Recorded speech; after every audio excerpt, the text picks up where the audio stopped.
so much. And I apologize for the echoey room that I'm in. I'm currently working at home.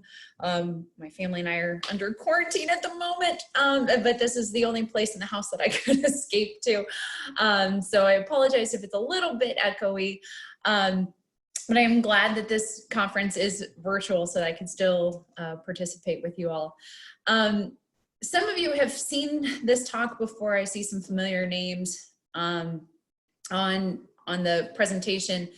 You may have been involved in the Rivers and Streams meeting that we typically have every December.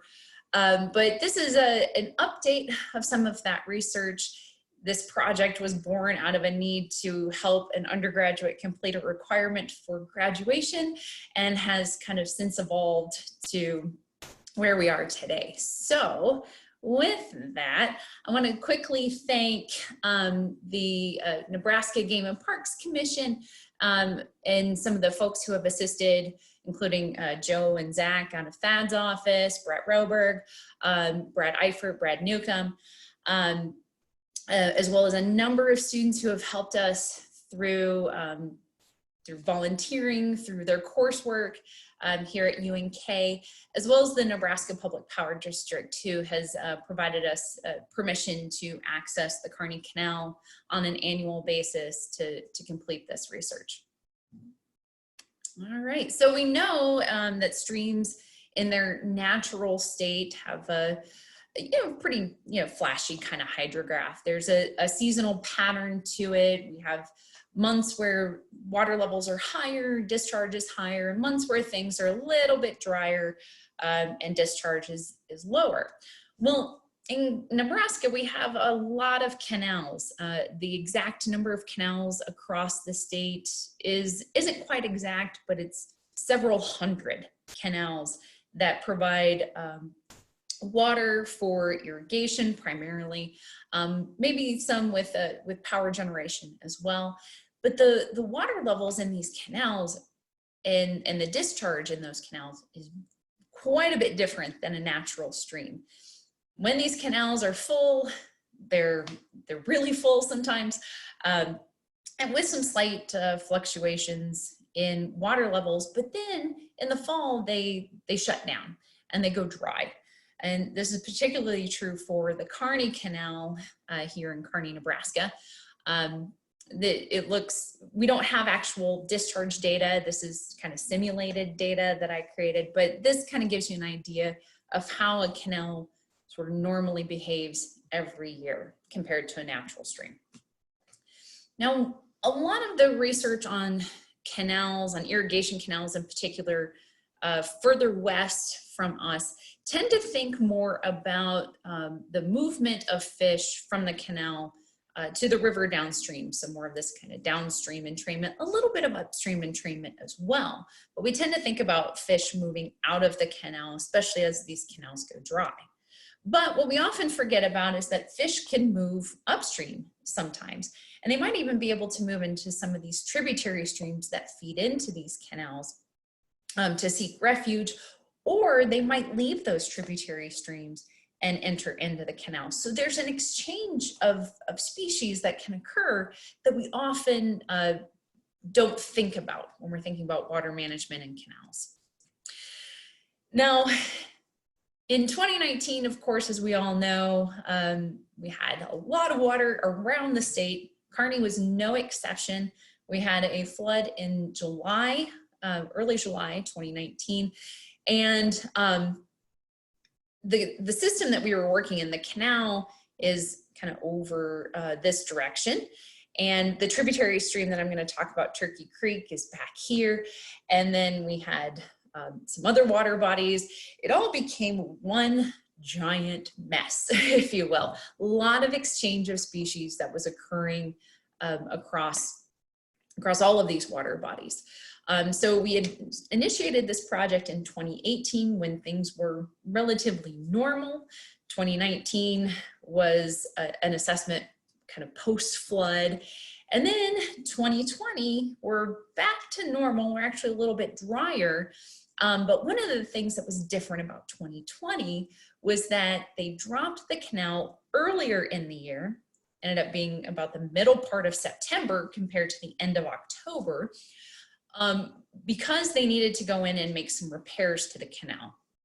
I'm not sure if those repairs are related to the flood itself, if that caused damage within the canal, or if this was just a normal part of aging within the canal. But certainly the dynamics in 2020 of when the shutdown occurred were different than in 2018 and 2019. So with this research that we've been on for the last 3 years, we're looking at longitudinal differences of fish communities in isolated pools of a canal following that fall drawdown. It's really difficult to sample the canal before the shutdown because the water just really flows through there so rapidly. It's kind of unsafe to get in there and do some sampling. We've tried it, it's not great. The other objective we have is to look at differences in habitat and fish communities in one of these tributary streams, that Turkey Creek that I pointed out in a previous picture, either before and after that fall drawdown, to see if that tributary stream is affected in any particular way.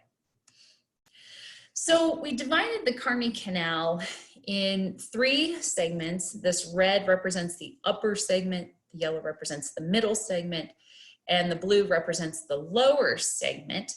If you've been to Kearney, campus is approximately located here with Kearney Lake and the spillway feeding into the canal this direction. This green arrow represents Turkey Creek, which flows into the canal and then meets up with the canal and continues further. And at each of these 3 segments of the canal, we selected one location that's represented by the stars, and those are our standard locations that we sample every single year. And in Turkey Creek, we also had 3 locations that represented an upper, middle, and a lower site. So the lower site was very close to the confluence with the canal. The middle site was a little bit further up. And then the uppermost site was behind Kearney High School. So we used backpack electrofishing to sample the fish. In the Kearney Canal, we went out 1 week after the drawdown, each of the 3 years, although the timing of that drawdown did differ in 2020 compared to 2018. And in Turkey Creek, we went 1 week before and 1 week after the drawdown. Now, we only sampled Turkey Creek in 2018 and 2019 because the timing in 2020 was so different. We just didn't feel like we could, that Turkey Creek was really representative this particular year. So we ID'd and counted, of course, all of our fish. And with that information, we were able to look at species richness, diversity of the communities at each of these locations and across the different years, and to give us a sense for sort of the relative stability of these communities, we looked at the Jaccard Similarity Index and compared those between different years. So those were our major indices that we used. In Turkey Creek, the other thing that we looked at was habitat, primarily looking at depth and width. So during our 2 sampling events, pre-drawdown and post-drawdown, we took transects of depths and wetted widths, and we calculated an average of those, and we analyzed any differences that occurred between those sampling events within years using a Welch's t-test. So let's talk about those habitat changes first. Let's focus on Turkey Creek. Compared to before the drawdown and after the drawdown, we definitely see that the depth decreases and the wetted width also decreases once the canal is shut off. So the water that's in Turkey Creek is strongly influenced, or appears to be influenced by, the water that's in the canal. Okay.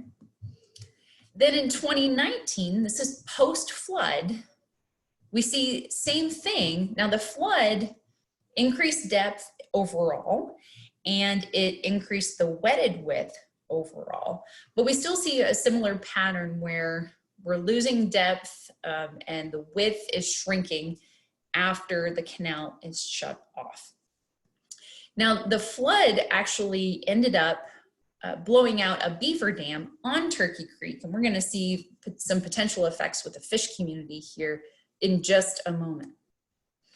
All right, so let's look at species richness and compare these across years in these 3 different sites. So TC Pre stands for Turkey Creek Pre-Drawdown, and then of course we have Turkey Creek Post-Drawdown, and then we have the Canal, which is only sampled after the drawdown. Now, we see that in 2019, our species richness stayed relatively stable in the Canal, in Turkey Creek, pre and post drawdown. And in 2018, we see a slight increase in species richness following the drawdown. In the Canal, we had higher species richness in 2019 compared to 2018 and 2020.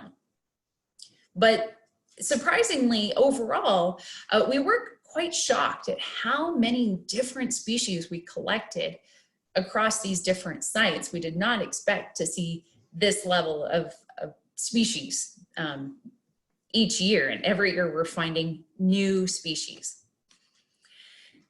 Let's look at diversity now. So we're going to look at just the pre-drawdown data in Turkey Creek, okay? Now, one thing that probably jumps out at you right away is this middle site. In 2018, we had higher diversity in that middle site compared to 2019. This is the site that was closest to the beaver dam. It was just below that beaver dam. And it's possible that that beaver dam created some unique habitat that allowed fish to congregate and show some really interesting diversity at that site compared to 2019. The upper and the lower site tended to be a little bit more similar to each other between those 2 different years, but this middle site was really quite different. In the post-drawdown period, we see that in 2019, diversity remained relatively higher compared to 2018 in that same time period. So some really interesting patterns that we're seeing between these 2 different years. And it would have been nice to have 2020 data in here to include as well, but unfortunately it just didn't work out this year. Now the 2020 data from the Kearney Canal is very new. We've just completed some of our preliminary analysis on this data.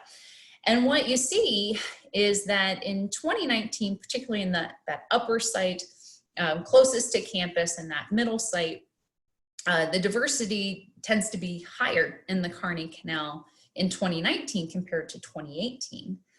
And in 2020, we're seeing quite a bit of diversity as well.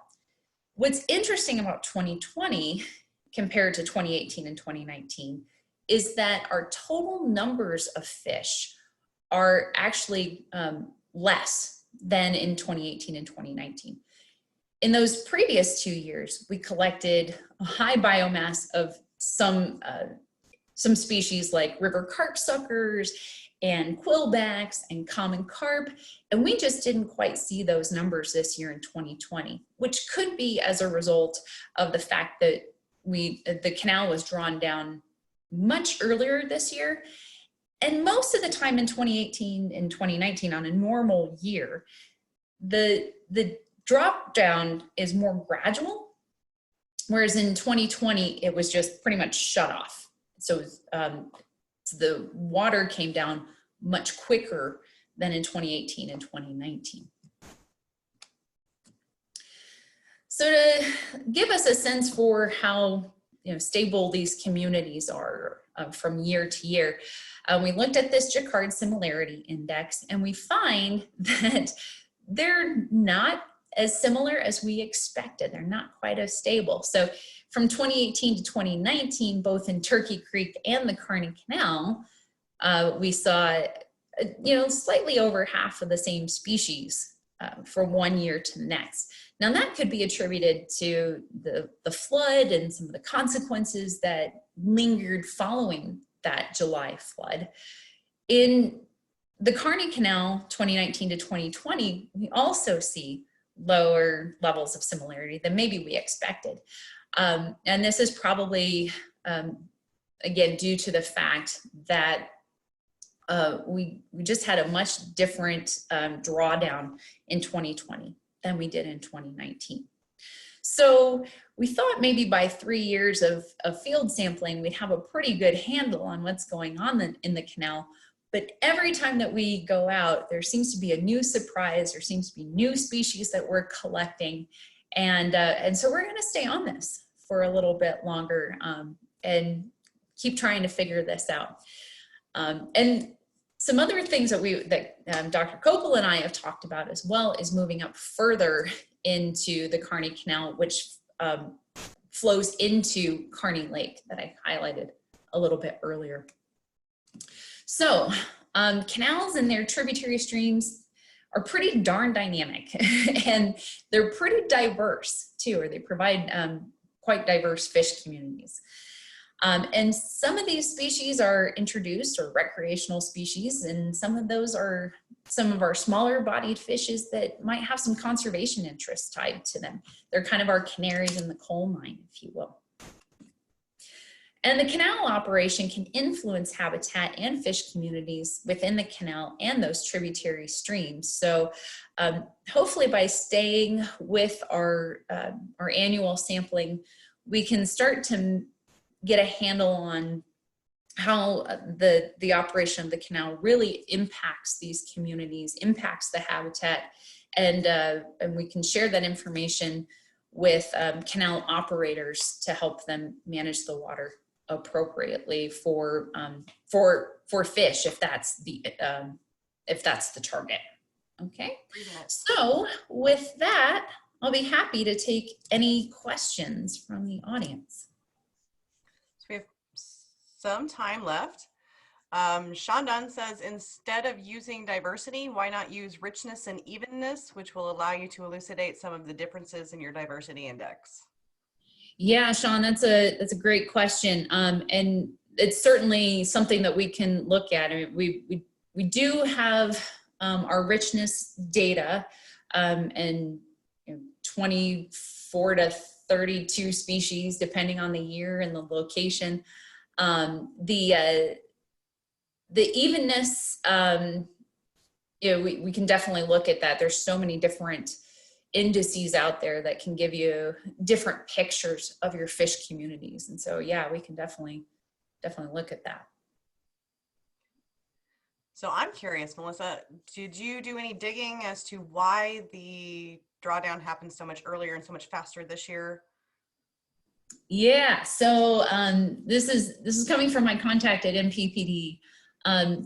Normally, when the canal is fully operational, is that so UNK hosts the cross-country championships for high schools in the state, and even though irrigation operation has long since ceased, they keep the water in the canal to avoid trespassing into the meet. If the canal is dry, people can walk through the canal and bypass the ticket booth, is what I've been told. So that's why they normally keep water in the canal through late October, sometimes beginning of November, depending on the timing of the meet.